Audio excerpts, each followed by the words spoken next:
Hey Jenny, ready for another deep dive into the techverse? Today's topic. Oh man, this is the cool part. It's all about next generation computers. And the future has never been, cooler. Get it? Mark, I love your puns, even the techie ones. And yes, I've been seeing so much buzz about this. Quantum computing, spatial computing, biocomputing. It's a lot to take in. Where do we even start? Okay, so basically, what's happening is we're moving beyond the limitations of traditional computers. Think about it this way. For decades, it's been all about Moore's law, right? Cramming more transistors onto a chip. But we're hitting physical limits. So the next generation is all about asterisk new times ways of computing. Right. Like using the weirdness of quantum mechanics? Or even building computers out of biological materials? Which, I have to ask the obvious question. Is that even time safe? That's a great question, and something researchers are definitely looking at. But let me break this down real quick. We're talking about several key areas. High-performance computing, or HPC, which is already doing amazing things. Then there's quantum computing, which is still developing, but the potential is. Well, it's significant. And then you have these other, even more times experimental areas, like spatial and biocomputing. Okay, HPC I kinda get. It's like superpowered computers for complex simulations, right?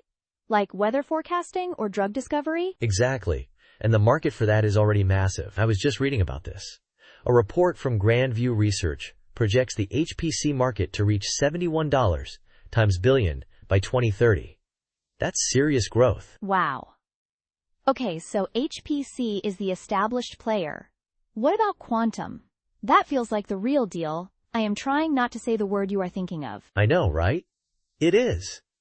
And here's the thing about quantum computing. It's not about replacing regular computers. It's about doing things that classical computers can't do. Even in principle. Things like simulating molecules with perfect accuracy. Or breaking current encryption methods. Which, has sometimes serious implications. Hold up, can we break that time down? The encryption part? I can already hear our listeners thinking, wait, is all my data going to be vulnerable? That's where post-quantum cryptography comes in. It's a whole field dedicated to developing encryption methods that even quantum computers can't crack. Think of it as an arms race. A cryptographic arms race. And it shows just how disruptive this technology could be. But it's not all sunshine and rainbows. The Harvard Business Review pointed out that this ability to break encryptions could also expose a ton times of secure data. It's a double-edged sword, So it's not just about faster processing, it's about a fundamentally different way of processing information. I think I got it now. And a potentially dangerous one if we're not careful. Are we even prepared for that? That's the million-dollar question, isn't it? And it's why there's so much research going into post-quantum cryptography times right now. It's like, we know the storm is coming, so we're building the best shelters we can. Okay, that makes sense. A necessary precaution. So, switching gears a bit, how does this all tie into what IBM is doing? I know they're big players in this field. Precisely. IBM is a major player here. They're pushing something called quantum-centric supercomputing. So basically, it's a hybrid approach. You combine the power of classical supercomputers with the unique capabilities of quantum processors. That makes sense. It's not about one replacing the other, but about them working together. You know what this reminds me of? That whole conversation about AI. It's not about robots taking over, it's about augmenting human capabilities. Exactly. It's the same principle. And the applications are, almost limitless. We're talking about designing new materials, optimizing complex systems, even developing personalized medicine. I read about Rensselaer Polytechnic Institute using an IBM Quantum System 1 for healthcare simulations. And I saw a video about the Cleveland Clinic using quantum systems for, if I am not mistaken, medical research. This seems to be gaining traction. It is, slowly but surely. There are still big challenges, of course. Building and maintaining quantum computers is incredibly difficult. They're super sensitive to noise and interference. But the progress is remarkable. Though, we have to consider, will this tech stay in the hands of, the elite? The World Bank did a report mentioning how unequal access to technology can make social and economic disparities even worse. That's a asterisk really times important point, Mark. It's not just about the cool science, it's about who benefits from it. We don't want another digital divide, but this time with quantum computing or HPC. Right. And then there is the environmental impact to discuss. We can't just ignore that. The University of Lancaster had a study, and they showed that cloud computing, just regular cloud computing, can really increase carbon emissions because of the energy it needs. So, scaling up these even more times powerful next-gen computers. Pooh, that could be a significant environmental problem, couldn't it? We need to add that to the list of things to consider. We do. But, hey, let's try to get back to something lighter. What about spatial computing?